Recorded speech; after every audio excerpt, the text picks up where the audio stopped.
આપણે જે next learn કરવાનું છે સ્કોપ ઓફ ટીક્યુએમ. તો સ્કોપ ઓફ ટીક્યુએમ ની અંદર છે ટ્રેનિંગ. તો ટોટલ ક્વોલિટી મેનેજમેન્ટની અંદર લોકો જે વર્ક કરે છે એને ટ્રેનિંગ આપવી પડશે. અલગ અલગ ડિપાર્ટમેન્ટની અંદર ઇફેક્ટિવ કમ્યુનિકેશન, કન્ટિન્યુઅસ ઇમ્પ્રુવમેન્ટ હોવું જોઈએ. ડિસિઝન મેકિંગની અંદર આપણે પાર્ટિસિપેશન કરવાનું. ઇન્ટિગ્રેટ સિસ્ટમ, અલગ અલગ ડિપાર્ટમેન્ટના ડેટા છે એને એક એવી સિસ્ટમ કરવામાં આવશે કે જે બધા ડેટા એક જગ્યાએ મળી જશે.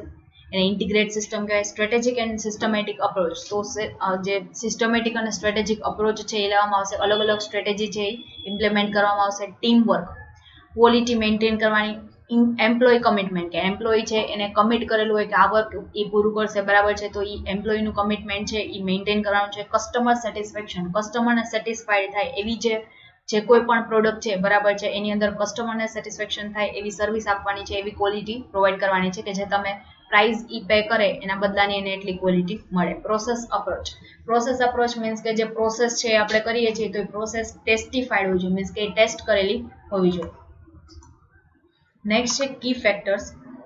તો કી ફેક્ટર્સની અંદર છે leadership, support to the top management. તો લીડર્સ છે એ શું કરે તો કે ટોપ મેનેજમેન્ટને સપોર્ટ કરે ડિસિઝન્સ લેવામાં, લોકોને અપોઇન્ટ કરવામાં, એની ક્વોલિફિકેશન ચેક કરવામાં. Training and education for all employees and other members associated with the organization. તો ઓર્ગેનાઇઝેશન એક નક્કી કરેલું કે આટલા લોકો છે, આટલું એજ્યુકેશન હશે તો જ એમને લેવામાં આવશે. Participation, all member and staff at all levels of the organization. Cooperation and coordination between all the members of the organization. તો બધા જ મેમ્બર વચ્ચે છે, બધા લેવલ, અલગ અલગ લેવલે અલગ અલગ એજ્યુકેશન ક્વોલિફિકેશન હોય છે, અલગ અલગ ટ્રેનિંગ આપવામાં આવતી હોય છે. તો એ જે અલગ અલગ ટ્રેનિંગ આપવામાં આવતી હોય છે તો એ ટ્રેનિંગ છે અને એનું જે નોલેજ ઇમ્પ્રૂવ કરવાનું, અને સાથે સાથે મેમ્બર ઓફ ઓર્ગેનાઇઝેશન છે એકબીજા વચ્ચે કોઓર્ડિનેશન અને કોઓપરેશન હોવું જોઈએ. કસ્ટમર સેટિસ્ફેક્શન, જે આપણે ઓલરેડી આગળ ડિસ્કસ કરી લીધું. Achieve the objective of organisation. Main objective છે એ ઓર્ગેનાઇઝેશનનો એ છે customer satisfaction. Quality is the achievement of management goals. Comprehensive approach of the managing and organisation. Core issues quality. Core issues means કે core એટલે main કયા issues છે. Improvement in quality, તો એ મેઇન ઇશ્યુ છે.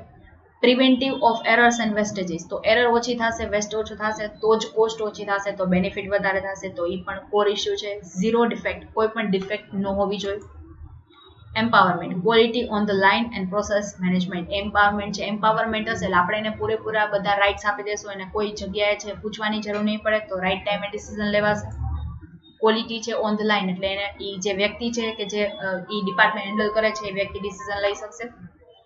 લીડરશિપ, ટોપ મેનેજમેન્ટનો support જોશે. Managerial role and recognition of the success. તો તેના આફ્ટર આપણને સક્સેસ મળશે તો આપણે સક્સેસને રેકોગ્નાઇઝ કરી શકશું. કસ્ટમર સેટિસ્ફેક્શન, જેની અંદર છે કોસ્ટ ઓછી થવી જોઈએ. બેન્ચમાર્કિંગ, આપણે એ વસ્તુ છે એની સારી એવી ઇમેજ હોય. ક્વોલિટી મેઝરમેન્ટ, ક્વોલિટી છે એ સારી હોવી જોઈએ. Measurement to the of the customer satisfaction, કેટલો છે એનો રિવ્યુ છે એ આપણે જાણી શકતા હોવા જોઈએ. નેક્સ્ટ છે basic objective and the importance. તો અલગ અલગ first time the TQM has been coined by US Naval Air System Command in early 1980s. તો અલગ અલગ આ જે TQM પ્રોસેસ છે એ ત્યારથી ફર્સ્ટ ટાઈમ છે ઇમ્પ્લિમેન્ટ કરવામાં આવી છે US નવલ એર સિસ્ટમની અંદર. તો એના બેઝિક ઓબ્જેક્ટિવ અને ઇમ્પોર્ટન્સ આપેલા છે.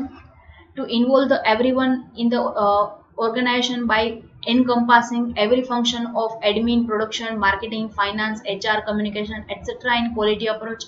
To develop the commitment and involve the directly of high level executive in setting the quality goals, policies, allocation of resources and monitoring of the result. તો આપણે experts છે એમને ઇમ્પ્લિમેન્ટ કરશું કે આ બધી જે ગોલ્સ છે આપણા એ સેટ કરે, તેના આફ્ટર બધી પોલિસીઝ બનાવે, રિસોર્સિસ આપણી પાસે છે, મેઇન મટીરિયલ એ બધું જ છે, અલોકેશન અલગ અલગ ડિપાર્ટમેન્ટ વાઇઝ એ કરશે તો જ છે પ્રોપર આપણે વસ્તુનું અલોકેશન કરી શકશું.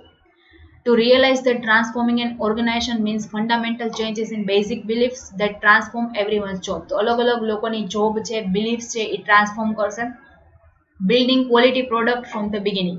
તો બિગિનિંગથી પ્રોડક્ટ ક્વોલિટી છે એ બિલ્ડ કરશે, બરાબર છે, એની ક્વોલિટી મેન્ટેન કરશે તો જ લોકો છે એ પરચેસ કરશે. Understanding of changing needs of internal and external customer and satisfying them in cost effective manner.